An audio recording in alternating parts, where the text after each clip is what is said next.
My name's Aaron. I'm 31. And if you told me 5 years ago that my wedding day would be the biggest act of quiet revenge I'd ever pull off, I would have laughed you out of the room. I was never the type to hold grudges, you know? Always the one who tried to keep the peace, even when it hurt. But when your own family spends most of your life reminding you that you're unwanted, something inside you eventually changes. It's not an explosion, not a meltdown. It's slower, colder, like a door inside you quietly locks, and you throw away the key without even realizing it. Growing up, I was the weird one in my family. Not rebellious, not a troublemaker, just different. While my siblings, Mike and Jenna, were all about sports and popularity, I was the kid who loved books, played chess, and wanted to talk about space and history at the dinner table. You'd think being different would just mean some teasing, maybe a little distance. But in my family, it meant something more cruel.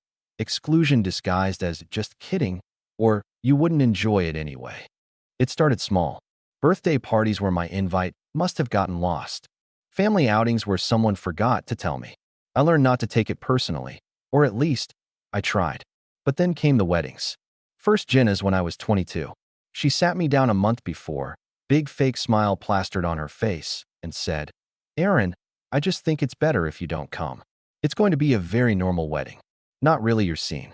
I remember staring at her, blinking, wondering if I was hallucinating. She hugged me like she was doing me a favor and promised to send pictures. I didn't go. I didn't fight it. I didn't even cry, though the lump in my throat made it impossible to eat for days. Mom and Dad brushed it off like it was no big deal. "She's the bride. She gets to choose," Dad said gruffly, barely looking up from his newspaper. Mom added, "Besides, you would have been miserable there, surrounded by all those people you don't know." As if I wasn't family too. As if I hadn't grown up with half the people on her guest list. Then came Mike's wedding 2 years later. This time, they didn't even bother pretending. I found out about it through a Facebook post, a blurry, candid shot of my entire family dressed to the nines, laughing around a banquet table. The caption was something smug like, "Family is everything." I sat there staring at the screen, my stomach twisting into knots. Not a single call. Not a text. Nothing. Just radio silence, and then a public reminder that I wasn't part of the club. You'd think after all that, I'd be done with them. Cut my losses, move on. But hope's a stubborn thing. It clings to you even when it shouldn't. I kept trying. Holidays, birthdays, random check-ins. Sometimes they'd respond, sometimes not. When they did, it was always with this thin layer of politeness stretched over obvious disinterest. They'd ask about work in a tone that said they didn't really care, or mention how quiet my life seemed, like that was some kind of failure. Every visit felt like stepping onto a stage where I was playing a part nobody wanted to see. The final straw wasn't even a big blow-up. It was a random Saturday afternoon, about a year before my wedding.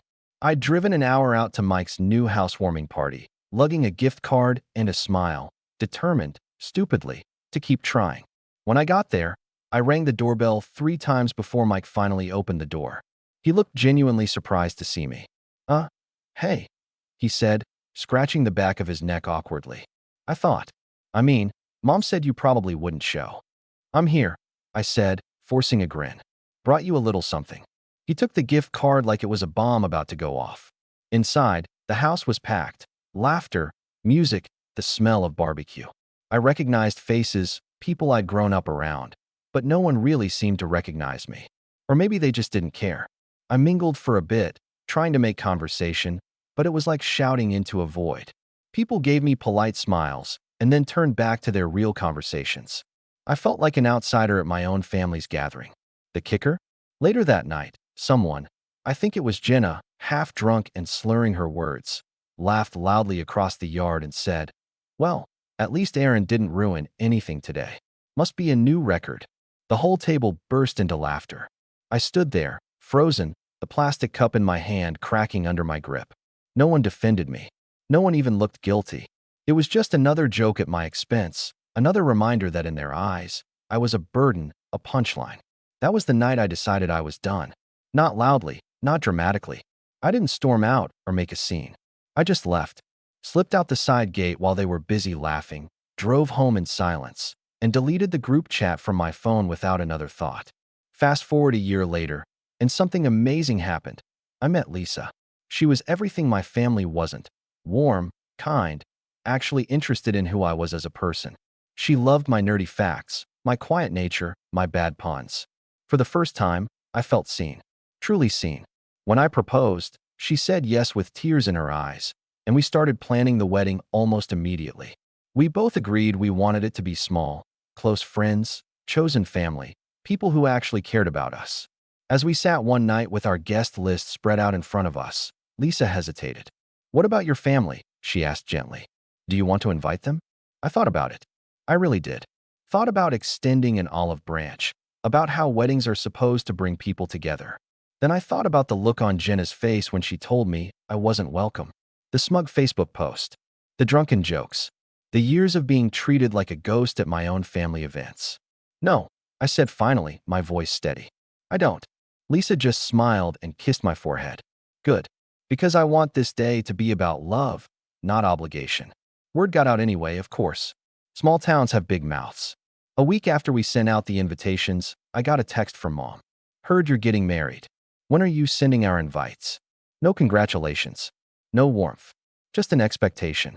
Like it was a given they'd be included, no matter how they'd treated me. I stared at the message for a long time before replying. "There's no invitation," I wrote simply. The explosion was immediate. Group text blew up. Angry messages poured in from Mom, Dad, Mike, Jenna. Guilt trips, accusations, even some pathetic attempts to pretend like we were always so close, and they couldn't imagine missing my big day. Jenna even went so far as to post a vague, passive-aggressive Facebook status. "Funny how some people forget where they come from. Hope they enjoy their little party without real family." I didn't respond. I didn't argue. I didn't even read most of the messages. Instead, Lisa and I poured all that energy into making our day exactly what we wanted it to be. Friends who cheered the loudest at our engagement. Coworkers who'd seen me at my lowest and lifted me back up. Neighbors who treated me like family when my own blood didn't. These were the people who would stand by us as we promised forever to each other. And when the day finally came, when I stood at the altar and watched Lisa walk toward me with the biggest, brightest smile I'd ever seen, I realized something. For the first time in my life, I didn't feel unwanted. I felt chosen. But that wasn't even the sweetest part. Because the real surprise came later, right after the ceremony, when someone pulled me aside with a sly grin. It was my old neighbor, Mr. Halverson, a wiry guy in his 70s who still somehow had more energy than most people half his age.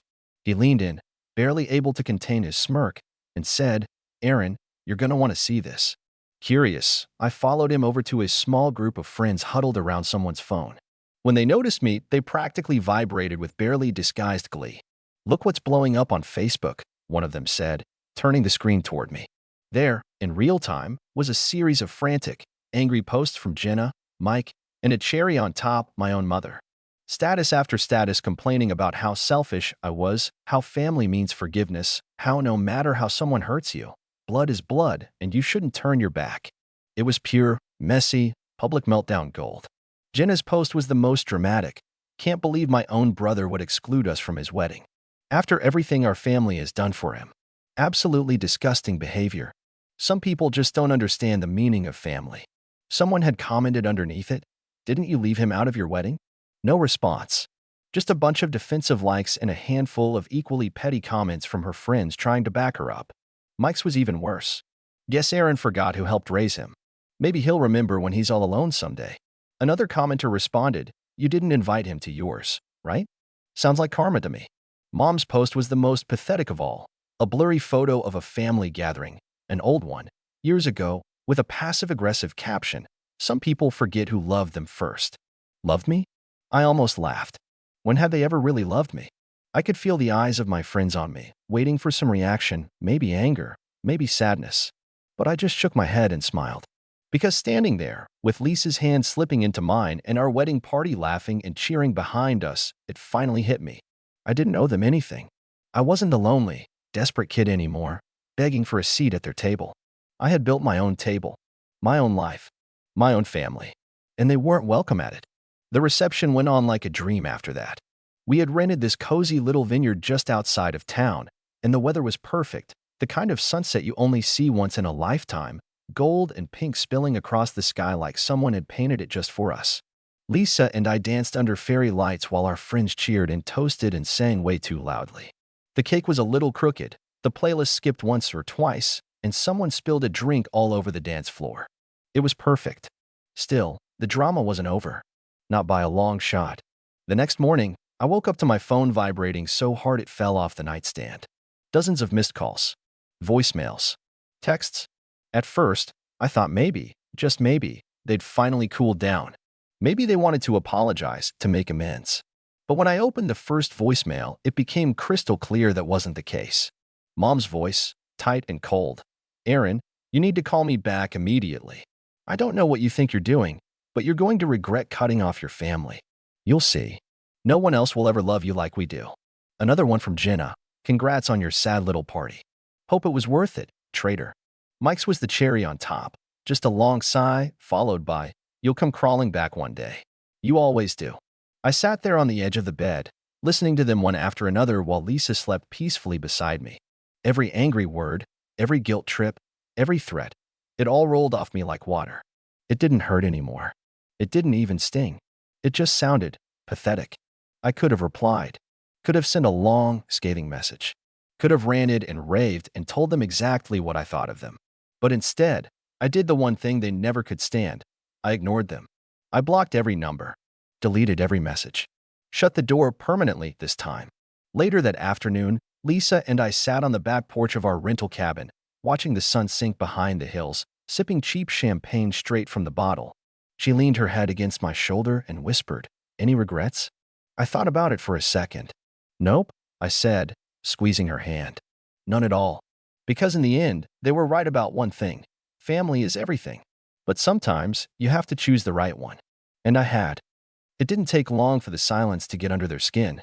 For the first few days after the wedding, it was just noise, angry voicemails, furious Facebook posts, passive-aggressive texts sent at all hours of the night. I ignored them all, choosing instead to sink into newlywed life with Lisa.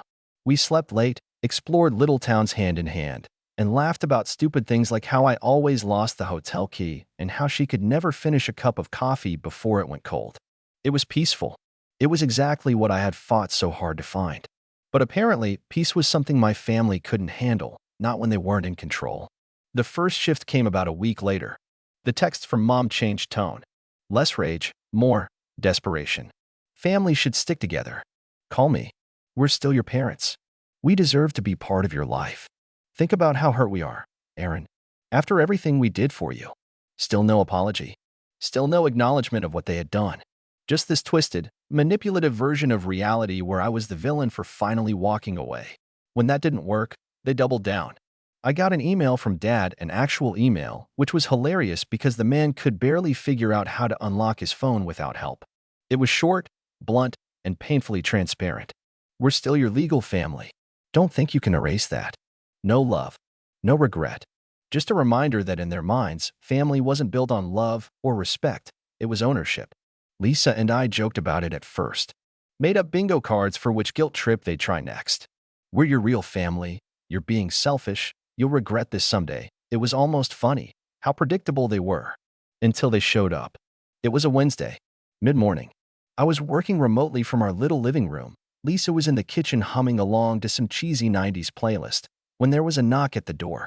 Not a normal knock, either loud, frantic, impatient. Lisa froze, spatula halfway to the stove. "Expecting someone?" she asked. I shook my head slowly. A bad feeling settled heavy in my gut. I crossed to the door and peered through the peephole, and sure enough, there they were. Mom, Dad, Jenna, and Mike. All crammed onto the tiny porch like they were posing for some grim family portrait. Mom had a casserole dish in her hands like some awful prop, smiling this stiff, unsettling smile. Dad stood stiff and glowering beside her. Jenna was wearing sunglasses like she was shielding herself from me. Mike looked bored, scrolling through his phone.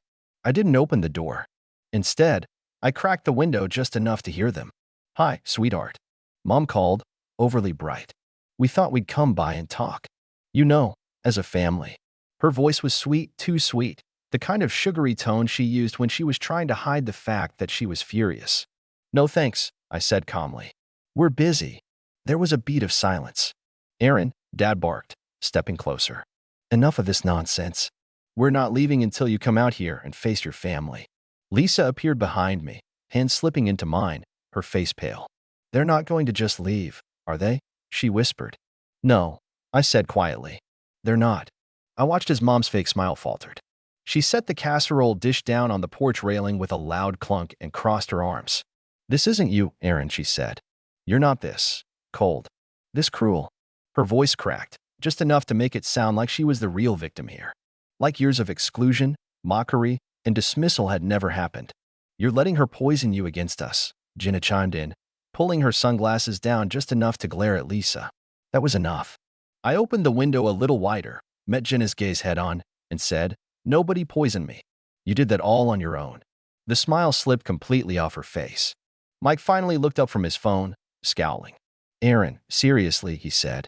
Grow up. You're throwing away your real family over. What? Some hurt feelings? Boo-hoo. Lisa tightened her grip on my hand, but I could feel her trembling slightly.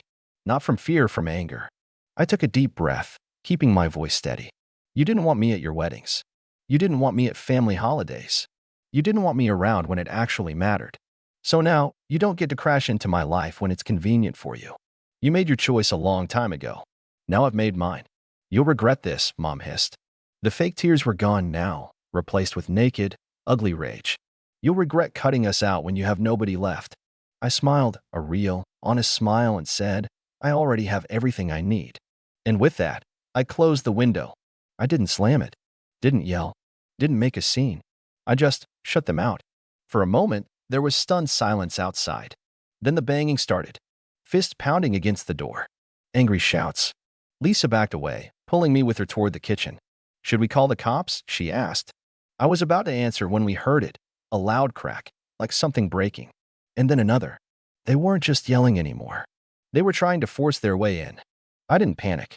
Not because I wasn't scared. Trust me, my heart was pounding so hard I could hear it in my ears. But because something inside me had shifted. The part of me that used to freeze, to beg, to hope they'd change, it was gone. Burned out. I looked at Lisa, who was clutching my hand so tightly her knuckles were white, and I realized this wasn't about fear anymore.